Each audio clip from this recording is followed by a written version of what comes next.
In the previous episode, we saw how Aren was chickening out, unable to even kill a single human, while Ryu ruthlessly slaughtered almost every player. Even the angel got all horny witnessing Ryu's ruthless side, saying, "So, Black Scythe took first place once again, and Ryu, well, he just continued to glare at her like he will now eat her alive."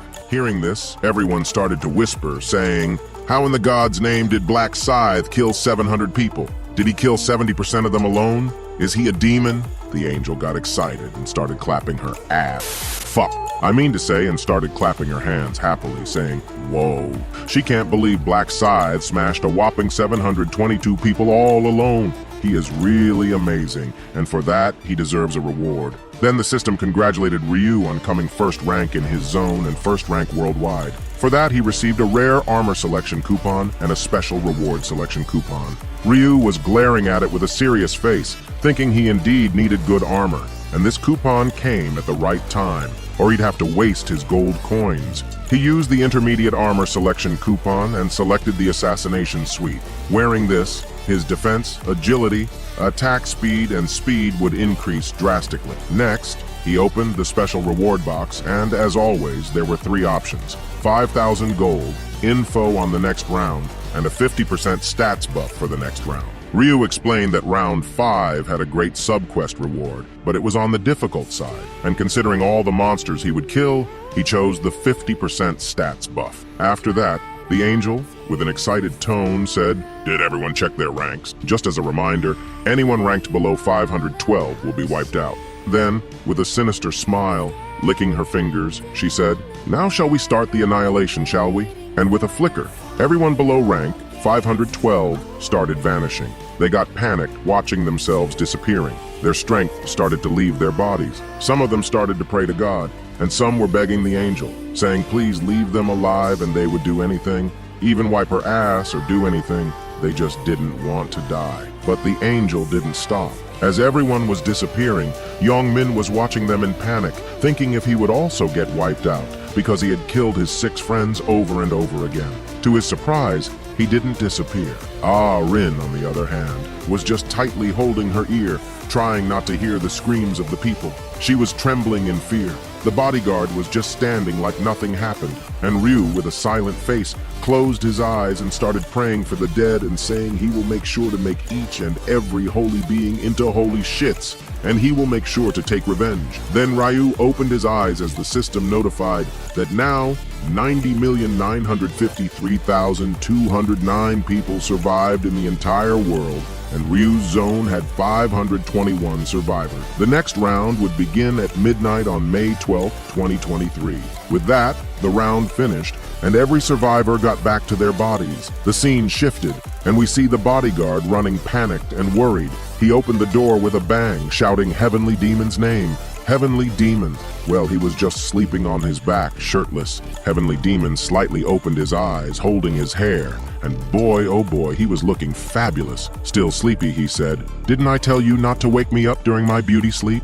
And asked, "Did something urgent happen?" The panicked bodyguard explained that even after calling him for a while, he didn't answer his call, so he thought something happened to him, and he ran here to meet him. Well, I am telling you, the bodyguard indeed got riled up by Heavenly Demon. With a little smile, Heavenly Demon asked, "Did the bodyguard think he will die in just a puny little round 4? And didn't he see my name on the ranking?" The bodyguard explained that he did see Heavenly Demon's name on the ranking, but he was still worried. See, didn't I tell you the bodyguard is overly protective against Heavenly Demon? Now even the bodyguard was getting a little annoyed, and he explained that round 4 was just too crazy, and he was mentally exhausted, so he was sleeping as soon as he came back to Earth. With a poisonous look joining his hands, Heavenly Demon said that even for him, this round was a hell of a round, and he can't believe what kind of crazy demon this Black Scythe is to kill 722 people all alone. He really wants to meet him now at all costs. Then the bodyguard said he thinks Black Scythe is probably an active duty Special Forces soldier. Otherwise, he would have told a trained murderer. But Black Scythe is not a bad guy and doesn't kill mindlessly, so he can't be a murderer. Someone with that guts and skill in Korea, he can't think of any other thing. This left Heavenly Demon in deep thinking. He thought the more he thought about him, the more he started to admire him. No matter what Black Scythe's real identity only if he would make him join hands with him. And then he thought he indeed has someone who can help him. And Ryu's face came to his mind, thinking he will ask him if he knows anything about Black Side. Then, the shocked bodyguard said he was shocked after seeing with his own eyes that round 4 actually went just like Ryu had told them. He honestly thought Ryu was a scam, but after witnessing it with his own eyes, he can't believe there is a person who can see the future. Heavenly Demon agreed with every word of the bodyguard, and said Ryu had told them that round 4 is not a monster hunt. It will be a massacre among people. It's exactly what happened. The bodyguard asked Heavenly Demon what they should do now and whether Heavenly Demon really plans to let Ryu be his business partner. Heavenly Demon said, of course, because Ryu is a major shareholder with 31% ownership. What can he even do? He's 31% of the company's owner. In fact, as things are going now, the company is basically in Ryu's hands. This once again left the bodyguard in a panic and asked if Heavenly Demon is really going to completely withdraw from the industry just like Ryu said. While wearing his jet black nightgown, Heavenly Demon explained what's the point in talking about it now. He doesn't care even if Ryu bankrupts the company. Now in this world, information is real money, and with Ryu's future sight, this is a very small price to pay. And if Ryu really did make the company one of the top 10 in Korea, then it's like they're getting the iPhone Ultramax Giga Chat Edition for free. Then, with a naughty smile while looking outside the window, Heavenly Demon said that even if the bodyguard did not like his behavior, the Heavenly Demon wanted him to praise Ryu and dance to his tune, because only then they would be able to get all the juicy, sweet rewards for themselves from Ryu. The bodyguard bowed his head down in agreement, telling the Heavenly Demon that he would be careful with his behavior when he deals with Ryu from the next time. Hearing that, the Heavenly Demon was delighted and told the bodyguard to call Ryu right now and inform him that they would be having a grand party later today to celebrate their survival in round 4. He even wanted Ryu to come with his family, if he had any, and asked the bodyguard if they should invite a Harin to the party too. According to him, they had to have celebrities with them at the time of celebration. As the scene shifts, we see that our boy Ryu was standing near a cafe waiting for someone. He waved his hands with a handsome smile as he looked at Juri, who was coming towards him. She complimented Ryu, telling him that he looked very handsome in the outfit he wore that day.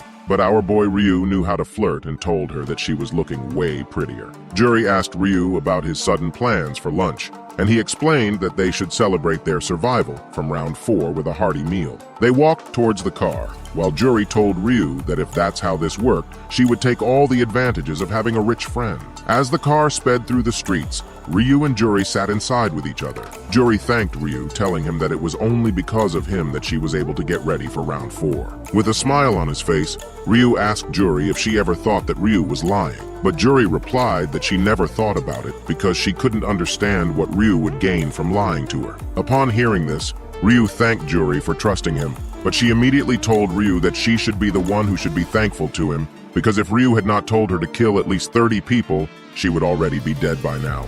But according to Ryu, there was no reason for Juri to be thankful to him because even if he didn't tell her, she would have survived due to the rune of protection in her possession. In her every life, she always survived this round. She was actually resourceful too. In comparison to Aren, who was like a protected flower in a greenhouse, Juri was more like a weed outside the garden of Aren. After some minutes of driving, Ryu and Juri arrived at the expensive restaurant and ordered a meal. Ryu told Juri to enjoy her meal too, and they started eating. Ryu smiled as he tried to remember the number of times Juri had already thanked him. But on the other hand, Juri was depressed. According to her, a murderer like her should not even be eating a meal like the one in front of her. Seeing this, Ryu asked Juri why she was not eating, even when he knew that Juri was still feeling guilty about killing other people. Juri replied that she was not feeling so great, but our boy Ryu directly asked her if she was feeling guilty because she killed someone during the round. He advised Juri to not take it too hard and blame herself because she really had to survive the round. Also, it was not just Juri who did it. Keeping the situation in mind, killing was inevitable for her survival, and even Ryu, for that matter. Juri almost started crying even after hearing all that, telling Ryu that ultimately it's a fact that she killed someone. But Ryu screamed at her, telling Juri that it was enough. that if something similar happens in the future too, will they let it happen without doing anything? What about the families they had here? What will they do if a player didn't wake up the next day? An image of Ryu's younger brother flashed into his mind while he told Juri that all the players had their families waiting for them to return. Hearing these words coming out of Ryu's lips, Juri realized that if she didn't wake up after a round of the game finishes, her dad would be deeply saddened by this loss and would be crying all day. Juri admitted that Ryu was right, telling him that she forgot about her family for a second, not realizing that her dad was the whole reason because of which she was able to last so long. With a determined look on her face, Juri thanked Ryu for comforting her well and also knocking some sense into her, but Ryu asked her not to mention it and told her to eat the food quickly because it was so delicious. Juri agreed to Ryu's proposition and started eating the meal, telling him that the food was really very tasty, and she was able to feel her exhaustion from round 4 melting away with every bite she took. Ryu was glad to hear what Juri was saying, while the readers have a wide shot of tasty-looking food.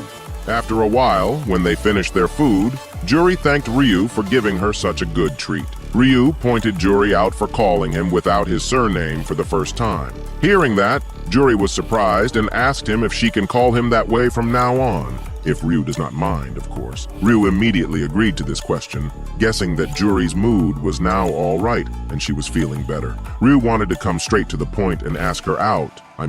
Wanted to share something important with her. Ryu's face turned into a more serious one as he told Juri that he called her today, mainly so that he can share some information about round 5 with her. Juri was shocked to the core, asking, did Ryu had saw the future once again? Ryu told her yes, and round 5 would be the hardest of all rounds. And in this round, every zone in the world will be merged. This surprised Juri. Hearing this, surprised Juri asked, does that mean they will be able to meet each other inside the dungeon? But Ryu quickly said yes, but not in round 5, because they will be teleported very far from each other. And in his vision, he saw they were very far apart, so meeting in round 5 would be impossible. Well, he can't meet Juri.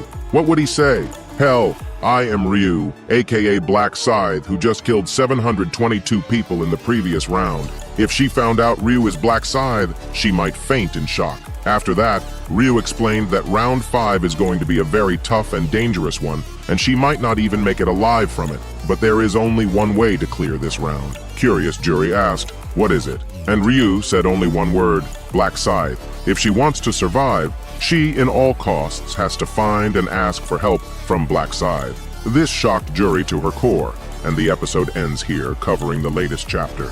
Write with your own 21-incher in the comment. Goodbye.